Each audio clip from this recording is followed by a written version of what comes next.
Hello எல்லாருக்கும் வணக்கம். This is Teresa's grand kitchen. இன்றைக்கி ஒரு கிறிஸ்மஸ் ஸ்வீட்டு தான் செஞ்சு காட்ட போகிறேன். ஆக்சுவலி இது டைமண்ட் கட் சொல்லுவாங்க, இல்லைன்னா கலக்கலான்னு சொல்லுவாங்க. அப்புறம் ஒரே மாவு வச்சு நான் 2 டிஷ் ஸ்வீட் செஞ்சு காட்ட போகிறேன். அதுக்கப்புறம் சீப்பு சீடை. இது ஆக்சுவலாக ரொம்ப ஈஸி. வீட்டில் உள்ள பொருளை வச்சே செஞ்சிடலாம். ரொம்ப ஈஸி, ரொம்ப குயிக்காக செஞ்சிடலாம். இப்போ முதல்ல அதுக்கு ஃபஸ்ட்டு நம்ம சக்கரை பாகு செஞ்சுக்கணும். சக்கரை பாகு நமக்கு பாகு பதம் தேவை கிடையாது. ஆக்சுவலி சுகர் கரைஞ்சவனையும் கையில் நம்ம தொட்டு பார்த்தோம்னா கொஞ்சம் பிசு பிசுன்னு இருக்கும்.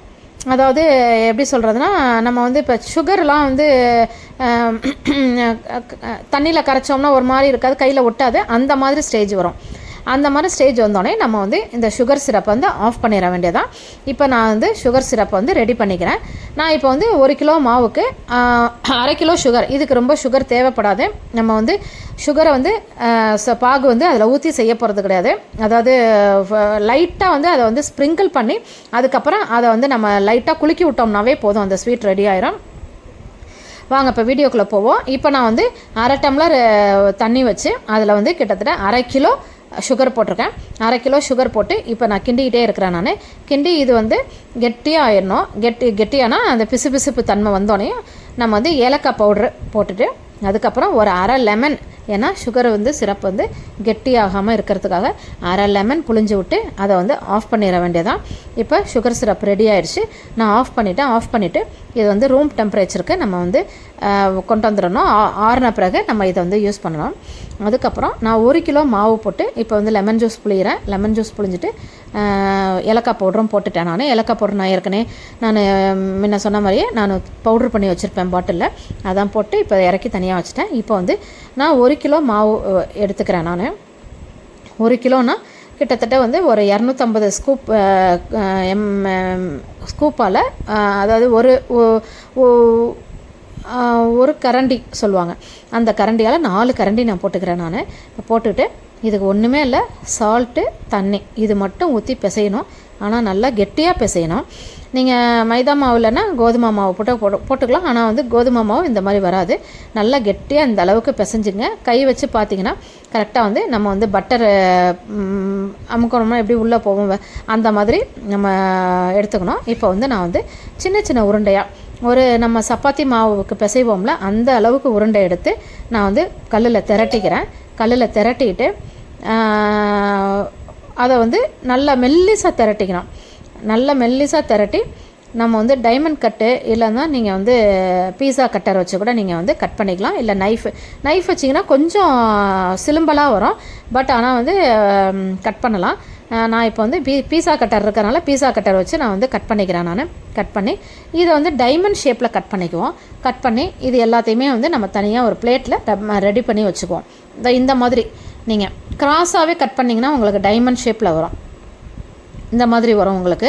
இது ஓரத்தெல்லாம் எடுத்துருவோம். ஓரத்தை எடுத்துகிட்டு இந்த ஷேப்புக்கு வரும். இப்போ இது எல்லாத்தையுமே நான் மாவை திரட்டி இதை நான் தனியாக ஒரு பிளேட்டில் நீங்கள் வைக்கும்போது இதெல்லாம் கட் பண்ணி பிளேட்டில் வைக்கும்போது மாவு அந்த பிளேட்டில் மாவு கீழே போடுங்க. அப்போ தான் ஒட்டாமல் இருக்கும், இல்லைன்னா ஒட்டிக்கும்.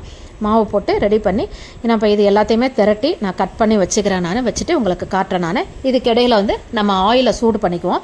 ஆயிலை சூடு பண்ணிவிட்டு நம்ம இது தேய்க்கும் போதே நீங்கள் ஆயிலை அடுப்பில் வச்சு சிம்மில் வச்சு சூடு பண்ணிட்டிங்கன்னா சூடாகிட்ருக்கோம். இதுக்கப்புறம் இதை கட் பண்ணது எல்லாத்தையுமே நம்ம போட்டு ஃப்ரை பண்ணி எடுத்துக்குவோம். இதுக்கு இடையில் பாப்பாவுக்கு பசி வந்துட்டதுனால தோசை வேறு இந்த பக்கத்து ஸ்டவ்வில் கேஸில் ஊற்றிக்கிட்டுருக்குறாங்க. நான் மட்டும் இது செஞ்சிட்ருக்கிறேன். இப்போ இது எல்லாத்தையுமே நம்ம போட்டு சிம்லேயே வச்சு ஃப்ரை பண்ணுங்கள். ஹையில் வைக்காதீங்க. ஹையில் வச்சிங்கன்னா கலர் சேஞ்ச் ஆகிரும். சிம்லேயே வச்சு அதாவது ஒரு பக்கம் ஓரளவுக்கு கோல்டன் ப்ரௌன் வந்தோடனையும் இன்னொரு பக்கம் இதை அப்படியே பிரட்டி போடுங்க. பிரட்டி இந்த கலருக்கு வரணும். கோல்டன் ப்ரௌன் வந்தோடனையும் இதை எடுத்து இதுவும் ஆறட்டும். ஆறின பிறகு நம்ம சுகர் சிரப் ரெடி பண்ணி வச்சுருக்கோம்ல, அந்த சிரப்பை நான் எப்படி பண்ணுறேன் பாருங்கள். அப்படியே லைட்டாக மழைச்சாரல் மாதிரி அப்படியே மேலே அப்படியே தூவி விடுங்க. விட்டுட்டு அதுக்கப்புறம் இந்த பாத்திரத்தை என்ன பண்ணுங்கள், நம்ம எதில் வச்சுருக்கோமோ அதை அப்படியே லைட்டாக ஒரு குலுக்கி விட்டிங்கன்னா இது இந்த சிரப் எல்லா இடமும் போய் ஸ்ப்ரெட் ஆயிரும். ஸ்ப்ரெட் ஆகி நீங்கள் ஸ்டார்டிங்கில் உங்களுக்கு அப்படி தான் இருக்கும், கொஞ்சம் ஈரமாக இருக்கிற மாதிரி.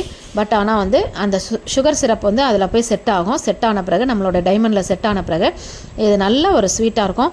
நீங்கள் வந்து இந்த ஃபெஸ்டிவல் சீசன் மட்டும் கிடையாது, நீங்கள் வந்து ஸ்கூல் குழந்தைங்க ஸ்கூல்லேருந்து வரத்துக்குள்ளே நீங்கள் இதை ரெடி பண்ணலாம்.